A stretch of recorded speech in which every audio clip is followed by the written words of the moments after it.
3 श्लोकामध्ये जो विषय आतापर्यंत झालेला आहे त्या विषयाचा सारांश तत्रैवं सती या पदाने सांगितला आहे. तत्र शब्दाचा अर्थ होतो तेथे. तेथे म्हणजे कुठे? पंचैतानी महाबाहो कारण निबोधने सांख्ये कृतांते प्रोक्तानि सिद्धये सर्व कर्मणाम. तत्र किंवा तत्र म्हणजे अधिष्ठानं तथा कर्ता करणंच पृथक विदम विविधाश्च पृथक चेष्टा दैवं चैवात्र पंचमम.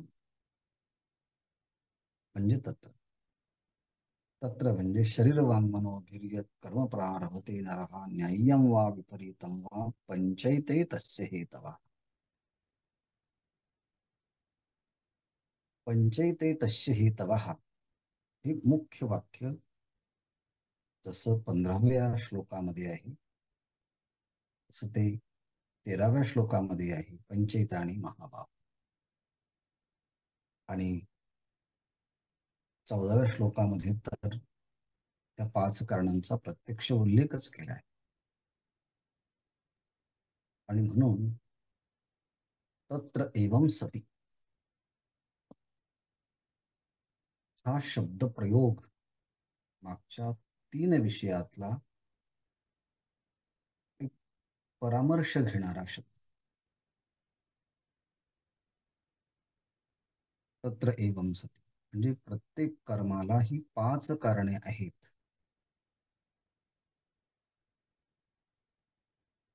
पण असं असताना देखील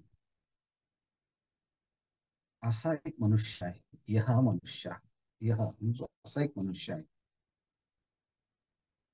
की त्या पुरुषाचं वर्णन भगवंतानी अकृत बुद्धित्वात असं केलं आहे.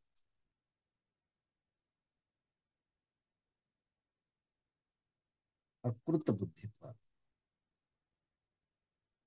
म्हणजे ज्याच्या बुद्धीला शास्त्रीय उपदेशाधिकांनी त्याची बुद्धी सुसंस्कृत झाली नाही असा अकृत बुद्धित्वात. शास्त्राचे संस्कार नाही, गुरुचे संस्कार नाही, साधनेचे संस्कार नाहीत, ते केले नाहीत आणि केलेल्या महापुरुषांच्या सानिध्यामध्ये कधी राहिलाही नाही. आणि त्यामुळे जन्मना जायते शूद्राः संस्कारात द्विज उच्यते. जन्माला आलेला प्रत्येक जीव हा शूद्रच असतो. म्हणजे शूद्र म्हणजे असा असंस्कृत बुद्धीचा असतो. परंतु नंतर आई वडील शास्त्र गुरु परंपरा समाज वेगवेगळ्या शिक्षण संस्था ह्या सगळ्यांच्या माध्यमातून मग त्याच्या बुद्धीवरती शास्त्राचे समाजाचे चांगल्या प्रकारचे संस्कार होतात. परंतु हा तसा नाहीच आहे. म्हणून याचं वर्णन करताना अकृत बुद्धित्वात आणि दुर्मती ही अकृत बुद्धित्वात. हा दुर्मतीचा आहे, बुद्धी संस्कार झालेले नाही. त्यामुळे पश्यन अपि न पश्यती, तो पश्यन अपि न पश्यती प्रत्यक्ष पाहूनही तो पाहत नसलेलाच आहे. प्रत्यक्ष पाहतो एक आणि समजतो मात्र दुसराच. आकाशामध्ये एक चंद्र आहे तरी देखील तैमेरिक रोगामुळे तो अनेक चंद्र पाहतो. ढग धावत असताना तो चंद्र धावत आहे असं म्हणतो. आणि वाहनामध्ये उपविष्ट असताना आपण चालत असताना आरोप मात्र न चालणाऱ्या वृक्षांच्या वरती करतो आणि वृक्ष धावत आहे असं म्हणतो. अन्येषु धावत्सु आत्मानं धावंतम. अन्य धावत असताना तो मी स्वतःच धावत आहे असं म्हणतो. काय करावा?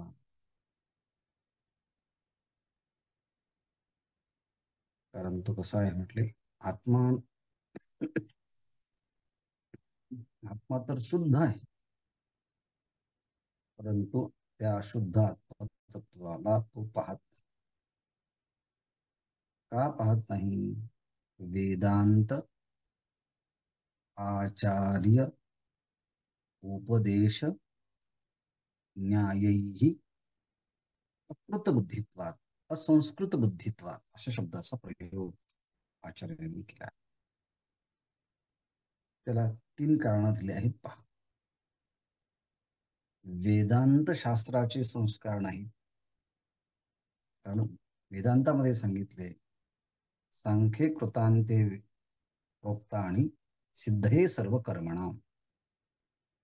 सर्व प्रकारच्या सिद्धीसाठी सांख्य म्हणजे वेदांताच्या मध्ये हे 5 कारण सांगितले, परंतु वेदांताचे संस्कार नाही, कोणत्या आचार्यांचे संस्कार नाही, आणि तो ऐकतही नाही. आचार्यांनी सांगितले तर न्यायही, कोणता तर्कही वापरत नाही, लॉजिक वापरत नाही. म्हणजे तर्काने बुद्धी शुद्ध होते, वेदांताने बुद्धी शुद्ध होते, आचार्य उपदेशाने बुद्धी शुद्ध होते, म्हणजे संस्कारित होते. परंतु हा यापैकी काहीही करत नाही. अकृत बुद्धित्वात असंस्कृत बुद्धित्वात ह्या अपि असा असल्यामुळे देहादी व्यतिरिक्तत्वात आत्मवादी आत्मानं एव केवलम कर्तारम पश्यति. देहाच्या व्यतिरिक्त असं काही आत्मतत्व नसून देहच आत्मतत्व आहे आणि तोच तो करता आहे असं बुद्धीचा मनुष्य आहे. अकृत बुद्धित्व स न पश्यती आत्मानं, तो आत्मतत्वाला पाहत नाही. आत्मनः तत्वं कर्मणः वा इत्यर्थ. असा पाहत नसल्यामुळे तो दुर्मतीचा आहे, कुत्सित मतीचा आहे, आणि विपरीत त्याची बुद्धी झाल्यामुळे तो सारखं जनन मरण प्रतिहत, जनन मरण प्रतिपत्ती हेतु भूताः मतिः अस्य स इति दुर्मती. त्याची मती जन्ममरण ही परंपरा अव्याहतपणे चालू आहे अशाच विषयांना विषय करणारी असल्यामुळे तो आत्मतत्वाला पाहूनही न पाहिल्यासारखा करतो. म्हणून शास्त्राचे, वेदाचे, संत वाङ्मयाचे संस्कार होण्यासाठी सुद्धा आपल्या बुद्धीमध्ये चांगल्या प्रकारचे संस्कार असावे लागतात.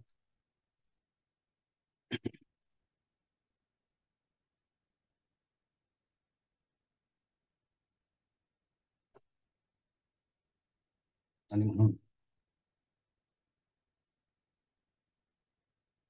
कर्म करण्यासाठी शरीर, मन आणि वाणी आहे. शरीर वांग मनोभिर्यत कर्म प्रारभते नरा. असे शरीर, मन आणि वाणीने कर्म घडतात, आणि मग त्या कर्माला न्याय्यम वा विपरीतम वा पंचैते तस्य हेतवा असे 5 हेतू आहेत. परंतु हा या 5 कारणांना हेतू न मानता या 5 कारणामध्ये आत्मा कर्म करणार आहे असं म्हणतो. पण वास्तविक पाहता आत्मा कोणतंही कर्म करत नाही, तो ह्यापेक्षा वेगळा आहे. हा सगळा विषय आपण काल पाहतो. त्याकरता काही दृष्टांताच्या ओव्या देखील आपण पाहिल्या.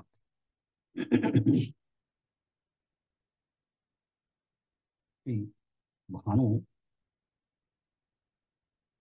रूपे न होनी, जैसी भानू रूप न होनी, ज्याप्रमाणे सूर्य हा कोणत्याही नल नील पीत कृष्ण अशा विविध जे रंग आहेत त्या कोणत्याही रंगाचा होत नाही. आणि त्या रंगाला पाहणारा जो डोळा आहे तो डोळाही होत नाही. आणि म्हणून जैसे भानू रूप न होनी, चक्षु न होनी, पण तरी देखील भानू चक्षु रूपाते प्रकाशी, तो सूर्य जो आहे तो चक्षुलाही प्रकाशित करतो आणि त्या डोळ्यांनाही रूपालाही प्रकाशित करतो.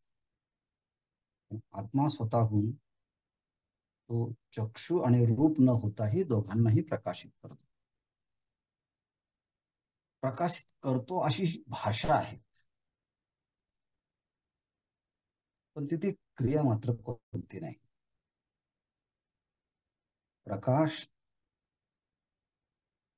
अशी वस्तुस्थिती आहे की ज्याच्या उपस्थितीमध्ये सर्वांचं ज्ञान.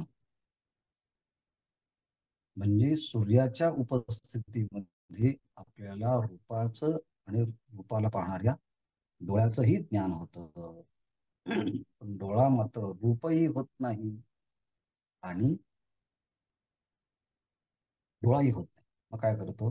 दोघांचं प्रकाशन करतो. प्रकाशन करतो हा शब्द मात्र आहे. चक्षु रूपाते प्रकाश, जैसा भानू चक्षु रूपाते प्रकाशी, चक्षु आणि रूपाला प्रकाशित करतो तसा आत्मा नहोनी कर्मी तैसा, त्याप्रमाणे आत्मा तैसी कर्मे न होणी, त्याप्रमाणे आत्मा म्हणजे देह नाही, आत्मा म्हणजे कर्ता नाही, आत्मा म्हणजे इंद्रिय नाही, आणि आत्मा म्हणजे पंचप्राणांच्या वेगवेगळ्या क्रिया नाही, किंवा आत्मा म्हणजे त्यांच्या अधिष्ठात्री देवता नाही. पण तरी देखील त्या आत्मतत्वाच्या उपस्थितीमध्ये सगळ्या गोष्टी घडत असतात. आत्मा न होनी कर्मे तैसी प्रकटित असे, परंतु आत्मा मात्र कर्म आणि त्या कर्माचे निमित्त कारण उपादान कारण कोणीही नव्हता त्या सगळ्यांचं प्रकाशन करत असतो.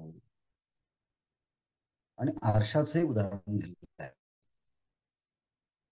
म्हणजेच आत्मा हा अलिप्त कसा आहे, असंग कसा आहे, निर्विकार कसा आहे हे सिद्ध करण्यासाठी दिलेले हे दृष्टांत आहे. आरशाचा दृष्टांत दिला होता की प्रतिबिंब आरिसा न दोन्ही न होणी विरेषा, हे विरेषा बिंब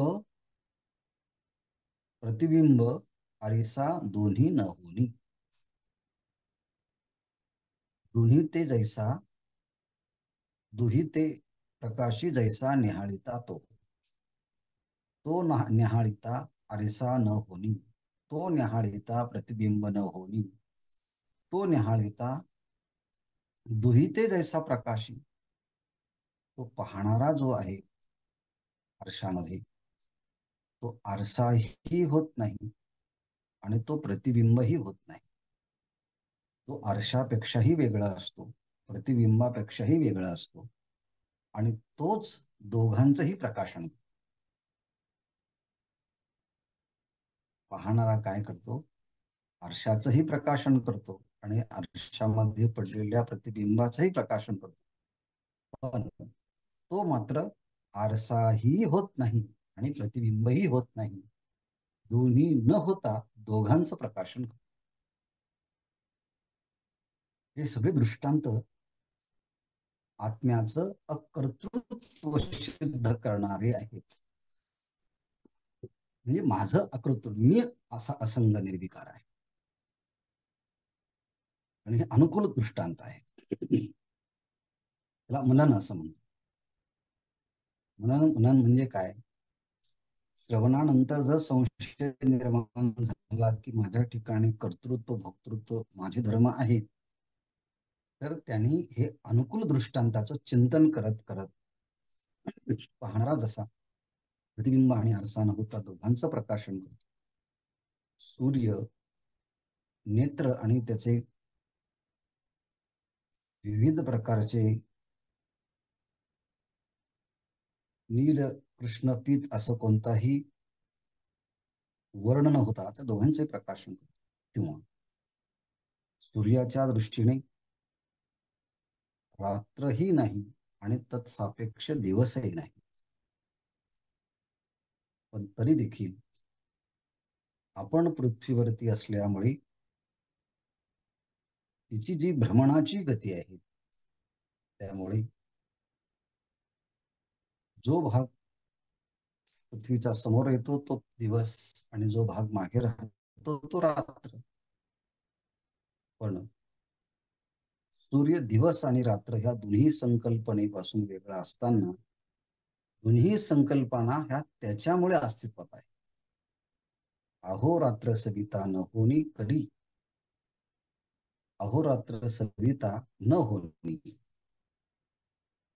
अहो दिवस आणि रात्र सूर्य नाही, होत नाही, न होणी, पण तरी देखील अहोरात्र सविता करी. तैसा आत्मा कर्म करता न होनी दावी. त्याप्रमाणे आत्मा हा कर्म आणि कर्ता यापैकी काही न होता या दोघांचं प्रकाशन करतो. आत्मा कर्म करता न होनी. आता इथे कर्म आणि कर्ता, करता आपण ह्या सगळ्यांचं उपलक्षण म्हणजे अधिष्ठानं तथा कर्ता करणंच पृथक विदम विविधाष्ट पृथक चेष्टा दैवम चैवात्र पंचमम, हे सगळेचे सगळे पाचही कारण घेऊ शकतो. आणि कर्म ह्या शब्दाने शरीर वांग मनो भिर्यत कर्म प्रारभते नरहा, हा जो श्लोक आहे, न्याय्यम वा विपरीतम वा तस्यैते पंच तस्यैते हेतवा. म्हणजेच कर्म असं म्हणताना देह शरीर वाक आणि मन असं घेऊ शकतो. परंतु आत्मा मात्र शरीर वाक आणि मन यांचं हे न होता, पंचकारण न होता, या पंचकारणांना हेतूंना त्याचप्रमाणे ही पंचकारण ज्या कर्माचे हेतू आहे ते कर्म ज्या देह वाणी आणि मनाने होतात त्यांचंही प्रकाशन तो करतो. त्या आत्मविषयी त्या आत्मा अकर्ता, तैसा आत्मा कर्म न होता. कोणतं कर्म? शरीर वांग मनो धिर्यत प्रारभते कर्म, ते कर्म न होता आणि करता न होता म्हणजे अधिष्ठान आणि हे सगळे पाच कारण न होता काय करता न होनी दावी. परंतु तो आत्मतत्व या पाचही कारणांचं प्रकाशन करतो, किंवा ह्या तीनही शरीर वाणी आणि मन यांचं प्रकाशन करतो. प्रकाशन करतो असं म्हणताना त्याच्या उपस्थितीमध्ये या सगळ्यांचं ज्ञान पुन्हा प्रकाशित होतं, म्हणजे काही क्रिया करतो असं नाही, फक्त त्याच्या उपस्थितीमध्ये आपल्याला सगळ्यांचं ज्ञान होतं. पण हे सगळं हा विचार ऐकून सुद्धा ज्याची बुद्धी असंस्कृत आहे, वेदांत शास्त्र उपदेश न्यायी, वेदांत आचार्य आणि न्याय यांच्या कोणत्याच संपर्कात त्याची बुद्धी न आल्यामुळे तो देह मी आहे ह्या अभिमानाने तो भुलला आहे. देह अभिमानाने तो भ्रमित झालेला आहे. आणि त्यामुळे जयाची बुद्धी देहची अत्तली, ज्याची बुद्धी ही देहाच्या मध्येच स्थिर झाली आहे, आणि ह्या सगळ्यांच्या मध्ये सगळ्यांचं प्रकाशन करणारा आत्मा तत्व आहे. याच्याबद्दल त्याला काही स्वैरसूतक नाही. माऊली म्हणतात, तया आत्मविषयी झाली मध्यरात्रदा. म्हणजे त्याला स्वरूपाच्या विषयी केवळ अज्ञान आहे, दृढ अज्ञान आहे. मग मुळातच रात्र अंधाराची आहे आणि मध्यरात्र जास्तच अंधाराची आहे. तसं आत्मविषयी जया मध्यरात्र झाली का. मग इथून पुढे शास्त्रीय विचारानं, गुरूंच्या उपदेशाच्या विचारानं आणि तर्काच्या साह्यानं ज्यांची बुद्धी सुसंस्कृत होते, त्या बुद्धीमध्ये जो विचार सुचतो तो विचार याला मान्य होत नाही. कसा असतो तो विचार पहा. जेणे चैतन्या ईश्वर ब्रह्मा तेहीच केली परिसीमा, तया आत्मकर्ता हे प्रमा अलोट उपजे.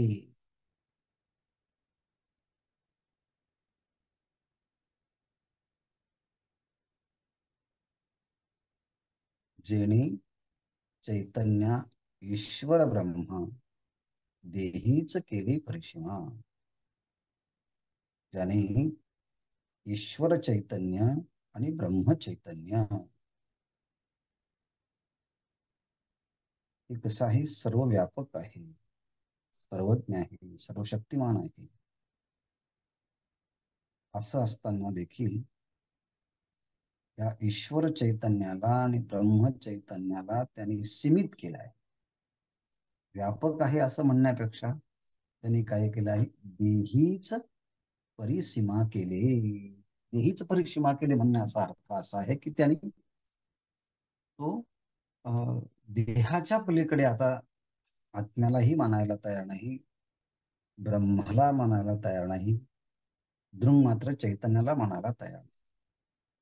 आणि मग देहीच परिसीमा केली. बस देहाच्या पलीकडे काही नाही. अशा जगामध्ये खूप माणसं आहेत, त्यांचं तत्वज्ञानच आयुष्यभरामध्ये देहाच्या अवतीभोवती फिरत असत. सत्ता, संपत्ती, अधिकार, वैभव, खाणं पिणं, मौज मजा, या सगळ्या गोष्टींच्या संबंधानेच सगळी आयुष्याची चर्चा असते. उपभोग्य पदार्थांच्या विषयी चर्चा असते. नवीन नवीन पदार्थ अनुभवायचे, जुने जुने असेल तसं टाकून द्यायचे, अशा सगळ्या संबंधाची चर्चा असते. दाही इंद्रियांच्या विषयांच्या संबंधाने त्यांची आयुष्यभराची मांडणी असते. आणि म्हणून तया आत्मा करता ही प्रमा अलोट उपजे. आणि म्हणून आत्मा असंग, निर्विकार, केवल, साक्षी असं सुसंस्कृत बुद्धीची धारणा असते. हा काय म्हणतो, आत्मा करता, आत्मा हा करता आहे. पण आत्म्याला करता समजणं हा एक प्रकारचा भ्रम आहे. पण त्या भ्रमालाच हा प्रमा समजतो. आणि प्रमा शब्दाचा अर्थ होतो यथार्थ ज्ञान. म्हणजे आता हा यथार्थ ज्ञानाला यथार्थ ज्ञान समजत नाही, मग काय, भ्रमालाच तो यथार्थ ज्ञान समजायला लागतो. आणि म्हणून आत्मा करता हा काय आहे, भ्रम. तो कसा आहे, चुकीचा भ्रम आहे. परंतु आत्मा करता हा भ्रम असताना तो काय करतो, अलोट प्रमा उपजे. त्याच्या दृष्टीने हेच खरं यथार्थ ज्ञान आहे, पूर्ण ज्ञान आहे. आणि मग तो कसा विचार करतो आता, देहची आत्मची कर्म करता, हाही निश्चय नाही तत्वता. देहचे मी कर्म करता, मानितो साच. ज्ञानेश्वर महाराज त्याच्या विचाराला थोडासा आणखी एक संधी देतात. म्हटले, आत्मची कर्म करता, देहाहून आत्मा वेगळा आहे आणि तो कर्माचा कर्ता आहे, असा जर त्याचा निश्चय झाला असता तर त्यांनी एक पाऊल टाकल्यासारखं झालं असतं. त्यांनी एक तरी झालं असतं की आत्मा हा देहापेक्षा वेगळा असून तो कर्माचा कर्ता आहे. पण देहापासून वेगळा आहे असं जरी मानलं असतं तर याचं एक काम झालं असतं की आत्मा देह नाही, देह देहाहून भिन्न आहे. पण माऊली म्हणतात, आत्माची कर्म करता हाही निश्चय नाही तत्वता, परंतु देहाहून आत्मा वेगळा आहे आणि तो कर्माचा कर्ता आहे, हाही त्याचा खरा वास्तविक निश्चय नसतो. जर असतं तर बरं झालं असतं, पण तसंही करत नाही. मग काय करतो, देहाहून आत्मा वेगळा आहे, तो कर्माचा कर्ता आहे असं म्हणत नाही, तर देहच आत्मा आहे. देहची मी म्हणजे आत्मा, मी देहची, मीच देह आहे म्हणजे आत्मा देह आहे. आणि तो कसा आहे, कर्म करता आहे. म्हणजे शरीरालाच तो आत्मा समजतो आणि शरीराला आत्मा समजून शरीर रूपी आत्मा हा कर्माचा कर्ता समजतो. म्हणजे भ्रमात भ्रम झाला.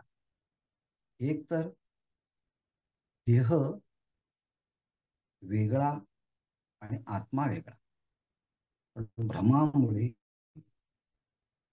हा देहालाच आत्मा म्हणतो आणि तो आत्मा पुन्हा कर्ता भोगता म्हणतो. हा बरोबर आहे.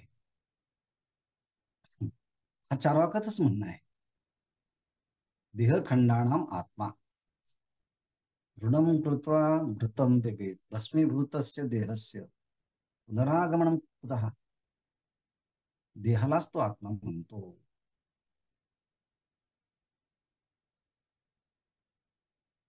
चार भूतांना, चार भूतांच्या एकत्रीकरणालाच तो आत्मा म्हणतो. आकाश मानतच नाही, केवळ प्रत्यक्ष प्रमाण म्हणतो. देव नाही, ईश्वर नाही, शास्त्र नाही, गुरु नाही, काही नाही. म्हणून देहची मी कर्म करता, मानितो साचा. तोच ते खरोखर असं मानायला लागतो. दे आत्माची कर्म करता हा निश्चय नाही तत्वाचा. देहची मी देहच आहे आणि मी देह असून तो मी आत्मा कसा आहे, कर्म करता. आणि हेच त्याचं म्हणणं कसं आहे, खरं आहे. तो साचा मानित, यालाच तो खरं मानतो, यालाच तो वास्तव मानतो, यालाच ते तथ्याचं म्हणतो. मग सुसंस्कृत आत्म्याचा जीवात्मा जसा विचार करतो तसा विचार हा करत. सुसंस्कृत आत्मा काय म्हणतो, व्यक्ती काय म्हणत असतो, जे आत्मा मी कर्मातीत, अहो मी जो सच्चित आनंद स्वरूप आत्मा आहे तो वेगळा आहे. आणि देह,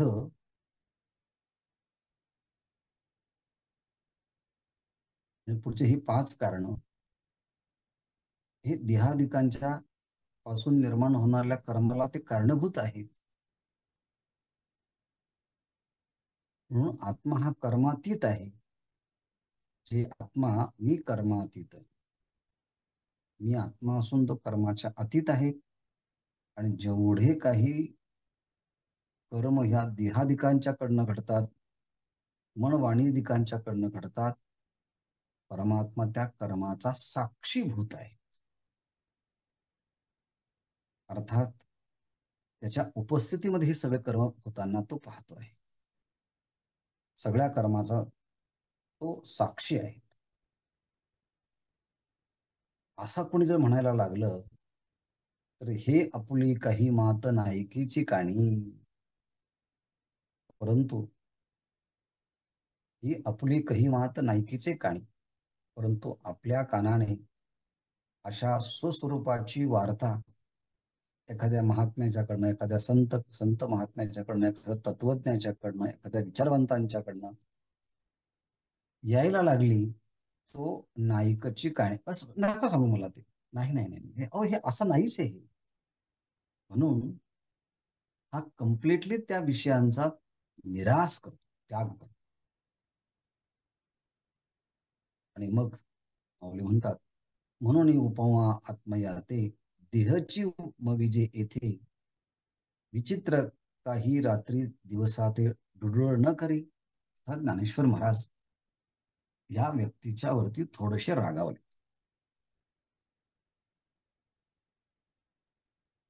अहो म्हटले, आत्मा देश वस्तू काल यांच्या मर्यादेच्या पलीकडे आहे. पण असं असताना हा काय करतो, उपमा आत्मयाते देहची वरी येथे मविजे.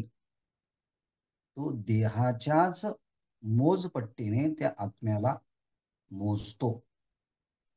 आत्मयाते देहची, इथे आत्मयाते देहची वरी मविजे हीच त्याची उपमा. आत्मतत्व देह देश वस्तू कालाच्या अतीत आहे हे मानत नाही. देहाच्या एवढंच तो मानतो. देहच आत्मा मानतोय. आत्मा म्हणून वेगळा पदार्थ मानतच नाही, स्वीकारतच नाही. असं जेव्हा होत होतं, तेव्हा हा मानायलाच जेव्हा तयार नाही, तेव्हा काय विचित्र गोष्ट आहे हो. मौली म्हणतात,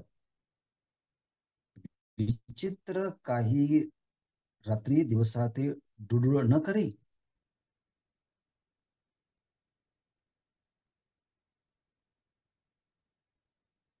दिवसाते डुडुळ काही रात्र न करी. दिवस असताना देखील दिवसालाच घुबड रात्र समजत नाही का? डुडुळ म्हणजे घुबड, ज्याला दिवसा दिसत नाही. मग दिवस असतानाही तो म्हणतो हा दिवस नाही, हा रात्रच आहे. म्हणून माऊली म्हणतात, दिवस डुडुळ दिवसाते रात्र न करी. दिवस असतानाही ती रात्र आहे असं म्हणत नाही का? म्हणतोस ना. तसं आत्मा देहावन भिन्न असताना देखील विचाराची दृष्टीनं प्राप्त झालेला हा त्या घोडासारखाच असल्यामुळे, तो चैतन्य सूर्यप्रकाशा एवढं स्वच्छ असल्यामुळे, त्याच्याही पेक्षा स्वच्छ असल्यामुळे त्याला तो मानत नाही. म्हणून ज्ञानेश्वर महाराज कदाचित कवीचं आणि मोठ्या पुरुषांचं रागवणं देखील अशा उपमेयने अलंकृत होऊन ते बोलत असतात. पैजेने आकाशीचा काही सत्य सूर्य देखिला नाही. तो थिल्लरीचे बिंब काही मानून आहे.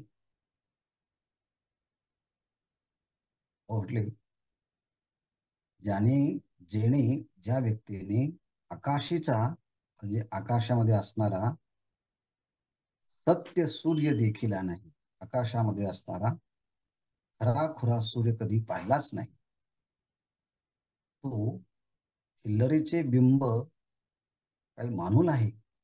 मग तो त्या डबक्यामध्ये पडलेल्या सूर्याचं प्रतिबिंब खरा मानण्यास तयार होईल काय? चिल्लरीचे बिंब तो काय मानवल आहे? त्याला काय तो म्हणेलच काय? आकाशातला सूर्य ज्याने पाहिला नाही, तर त्याला डबक्यामध्ये असलेलं सूर्याचं प्रतिबिंब कसं म्हणेल? देहाव्यतिरिक्त असणारं कुटस्थ चैतन्य, ब्रह्मचैतन्य, आत्मचैतन्य जर त्यांनी मानलं नाही, तर मग देहामध्ये पडलेला चिदाभास तो देखील आत्मा आहे असं तो कसं काय म्हणेल? थिल्लराचे झालेपणे सूर्यासी आणि होणे, त्याच्या नाशानासने कंपे कंप. परंतु याचं तत्वज्ञानच वेगळं आहे. कसं आहे म्हटले, थिल्लराचे झाले पणे. थिल्लर शब्दाचा अर्थ असतो तो कमी पाण्याचं छोटस डबकं. थोडस पाणी सांडलं, पाणी वाहून आलं, मग पाऊस पडला, तर त्या डबक्यामध्ये पाणी साठतं आणि सूर्याचं प्रतिबिंब त्यामध्ये पडतं. आणि सूर्य दिसायला लागला की मग म्हणतात डबक्याच्या उत्पत्तीच्या बरोबर सूर्याशी आणि होणे, मग सूर्याशी उत्पत्ती झाली. काही तासानंतर ते डबक्यातलं पाणी आटलं की मग काय, त्याच्या नाशी म्हणजे त्या थिल्लराच्या नाशणे. मग काय झाला म्हटले, त्या प्रतिबिंबित सूर्याचा नाश झाला. कंपे कंप, जर ते पाणी हल्लं, कंपायमान झालं, तो डबक्यातला सूर्य कंपायमान झाला असं म्हणतो. कंपे कंप, कंपायमान झालं डबकं की सूर्याचा प्रतिबिंबाला तो कंपायमान झाला असं म्हणतो. डबक्याच्या उत्पत्तीच्या बरोबर सूर्याची उत्पत्ती आणि डबक्याच्या नाशाबरोबर सूर्याचा नाश आणि ते पाणी कंपायमान झालं की सूर्यही कंपायमान, असं तो मानत असतो. म्हणजे त्याची सगळा विचारधारा केवळ आणि केवळ ह्या उपाधीला ऋणच आहे. उपाधीच्या पलीकडे म्हणायला तयार नाही. आणि कसा मांडणार म्हटलं, सांगतात कारण म्हणू शकत नाही तो. निद्रिता चेवो नाही, तो स्वप्न साच होल आहे. रज्जू नेणता साप आहे, विस्मय कवण. म्हटले निद्रिता चेवो नाही, जो मनुष्य कधी म्हणजे झोपेतून जागाच झाला नाही. झोपी गेलेला मनुष्य आहे तो, झोपेतून जागा झालाच नाही म्हणजे झोपेत आहे. आणि झोपेत असताना त्याला स्वप्न पडलं, आणि स्वप्न पडलं तर कोणत्याही अवस्थेमध्ये त्या अवस्थेतले ते पदार्थ सत्यच वाटत असतात.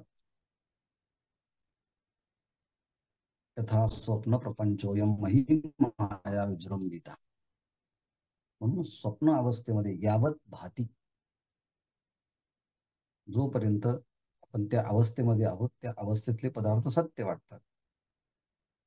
पण स्वप्नामध्ये असणारे सगळे पदार्थ तो काय सत्य मानतो. तर स्वप्नी साच होल आहे, त्या स्वप्नातले पदार्थ त्याच्यासाठी सत्यच आहे. पण जागा झाला तर त्या क्षणी त्याला खोटे भासतील. पण हा जागाच झालेला नाही, त्यामुळे तो स्वप्न पदार्थांना सत्यच मानतो. किंवा रज्जू नेणता, मंद अंधकारामध्ये पडलेली ही दोरी आहे, हे जोपर्यंत माहिती होत नाही तोपर्यंत सापाभिहे विस्मय कवण, तोपर्यंत त्या ठिकाणी साप आहे.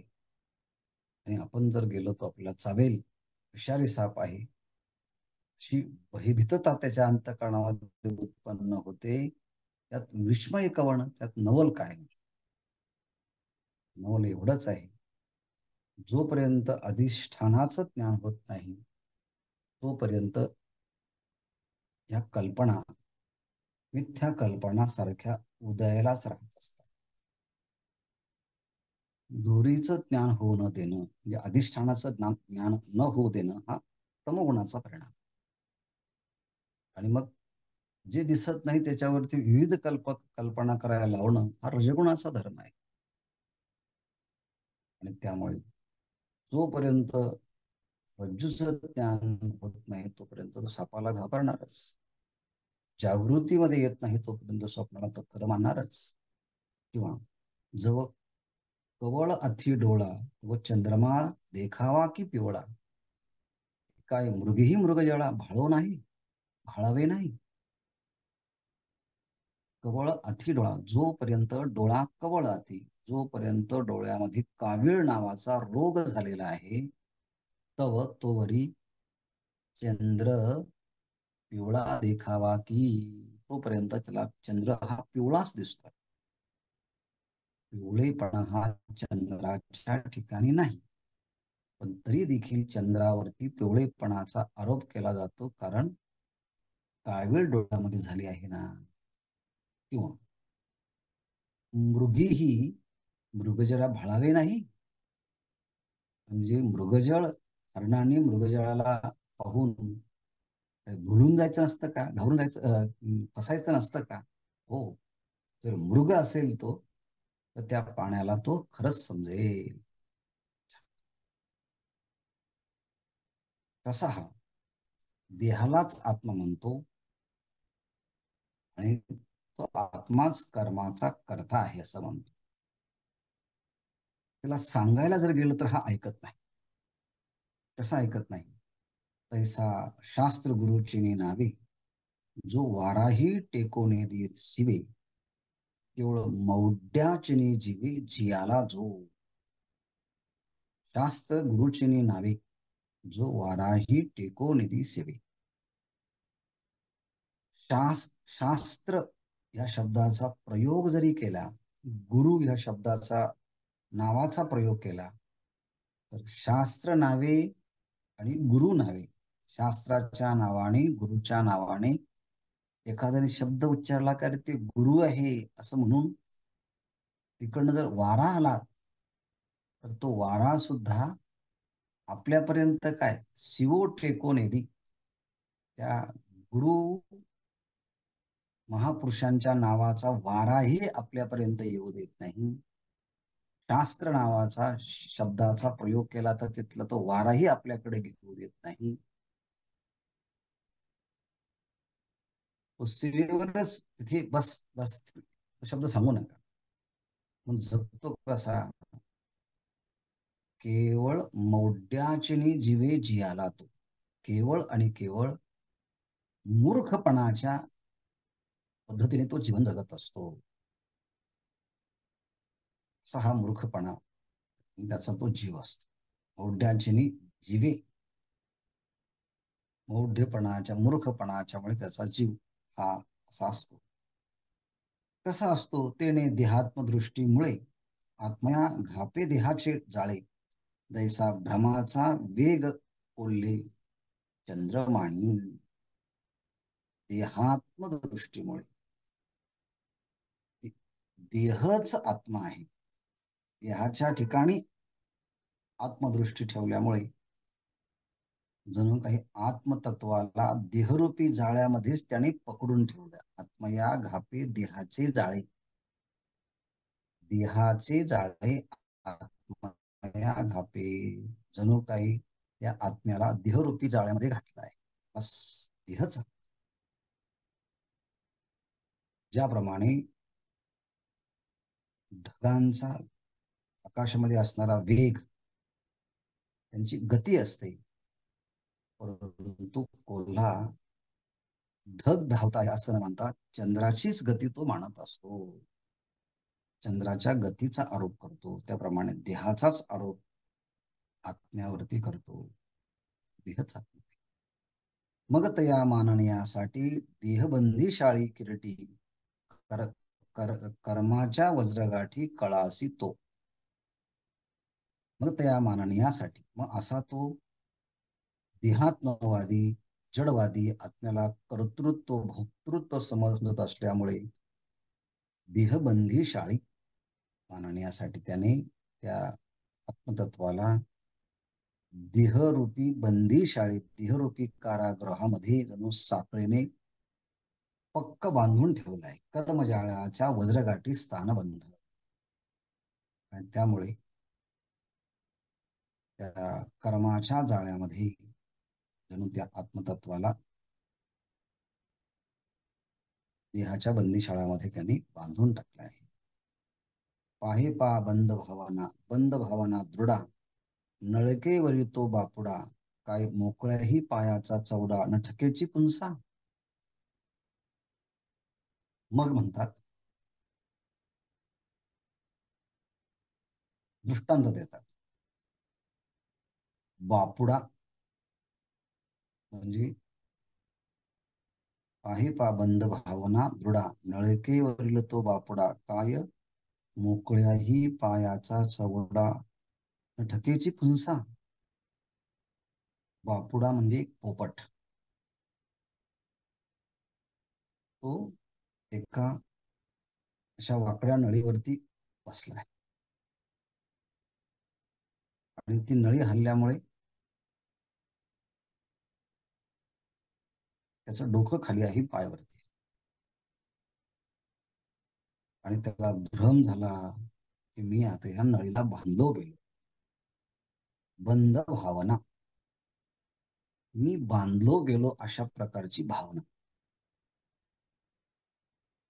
पण ही साधी भावना नाही, तर कशी आहे, मी ह्या नळीला पूर्णपणे बांधला गेलो अशी त्याची दृढ धारणा झाली.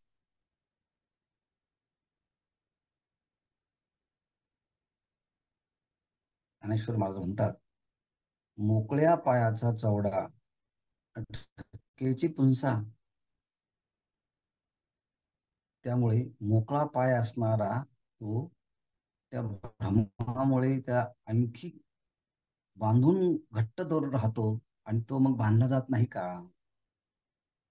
पण ठकेची पुंसा, तो फसला जात नाही का, बसून राहत नाही का नळीवरती, कारण का विपरीत ज्ञान झालं. विपरीत ज्ञानाने मनुष्य हा बंधनामध्ये अडकतो. म्हणून निर्मळ आत्मस्वरूपी जो प्रकृतीचे केले आरोपी, तो कल्पकोडीच्या मापी मवीची करणे. असा जो अकृत बुद्धीचा पुरुष जो आहे, निर्मळे आत्मस्वरूपी सच्चिदानंद स्वरूप असणारा जो आत्मा, अविकारी असणारा जो आत्मा, त्या आत्मस्वरूपाच्या ठिकाणी काय करतो, प्रकृतीचे केले आरोपी. प्रकृती सगळ्या प्रकारचे कर्म करते, त्या कर्माचा सगळा कर्तृत्वाचा आरोप निर्मळे आत्मस्वरूपाच्या ठिकाणी तो काय करतो, आरोपित करतो. आणि त्यामुळे तो कल्पकोडीच्या मापी मवीची कर्मे.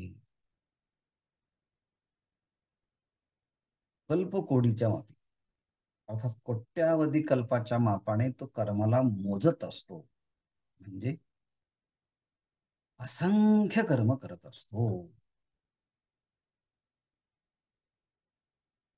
असा ह्या अज्ञानी पुरुषाचा विचार सांगितला. पण आता एखादा सुसंस्कृत बुद्धीचा व्यक्ती कर्म करत असताना सुद्धा कर्मापासून तो वेगळा राहतो, असा एखादा पुरुष या जगामध्ये आहे का, त्याचे काही लक्षण सांगता येतील का. जसं समुद्रामध्ये वडवानळ नावाचा अग्नी असून सुद्धा समुद्राचं पाणी त्या वडवानळ नावाच्या अग्नीला स्पर्श करत नाही, तसं एखादा महापुरुष ज्याला तत्वज्ञान झाला आहे, प्रारब्ध वशामध्ये या जगाच्या कर्माच्या राहाटीमध्ये तो राहतो, परंतु त्याला कर्माचा स्पर्श होत नाही.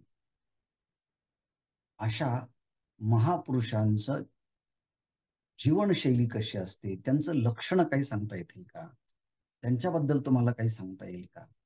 आणि म्हणून हा इथपर्यंतचा विचार संपला, आणि मग पुढचा जो विचार सुरू होतो, आता कर्मा माझी असे, परितया कर्मा ते न स्पर्शे, वडवानळा ते जैसे समुद्रोदक, तैसे वेगळेपणे त्याची कर्मी असणे, तो कीर ओळखावा कवणे तरी सांगो. मग हा 395 पासूनचा विषय हा खरा म्हणजे पुढच्या श्लोकाचा उपोद्घात आहे. म्हणजे त्या विषयांच्या पर्यंत पोहोचण्याचा अगोदर पुढच्या श्लोकाची किरणी पार्श्वभूमी या श्लोकाच्या अंतर्गत सांगितली. पण हा विषय 394 उभीपर्यंत संपला, आणि मग आता ज्याला शास्त्र, आचार्य, ग्रंथ, तर्क यांच्या साह्याने ज्यांची बुद्धी सुपीक झाली आहे, संस्कारित झाली आहे, यथार्थ प्रमा झालेली आहे, असे महापुरुष कर्म करतात की नाही. मग करत असतील तर त्यांची कशी धारणा असते, त्यांची कशी लक्षणं असतात, हा सगळा विचार यस्य नहां कृतो भावो बुद्धिर्यस्य न लिप्यते हत्वापि स इमान् लोकान् न हन्ति न निबध्यते. अतिशय प्रसिद्ध असणारा हा श्लोक आहे. त्याचा विचार आपण उद्या. ओम पूर्णमदः पूर्णमिदं पूर्णात् पूर्णमुदच्यते पूर्णस्य पूर्णमादाय पूर्णमेवावशिष्यते. ओम शांती शांती.